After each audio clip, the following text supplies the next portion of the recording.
मनसे अध्यक्ष राज ठाकरेंची ही दृश्य बारकाईने पहा. महाशिवरात्री निमित्त ते महादेवाची पूजा करताना दिसत आहेत, पण दुग्धाभिषेक करताना त्यांनी चक्क प्लास्टिकची पिशवी वापरल्याचं दृश्य समोर आलंय.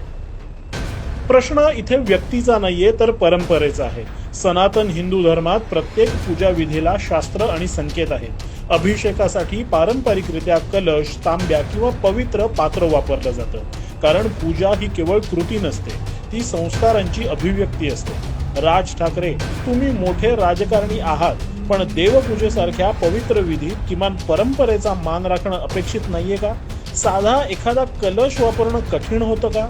हिंदू धर्म हा व्यक्तीच्या सोयीने चालणारा नाहीये, तो हजारो वर्षांच्या परंपरा, शास्त्र आणि श्रद्धेवर उभा आहे. लक्षात घ्या राज ठाकरे, स्वतःचे नियम लावून धर्म चालत नाही. धर्माच्या नियमानुसारच आपल्याला चालावं लागतं.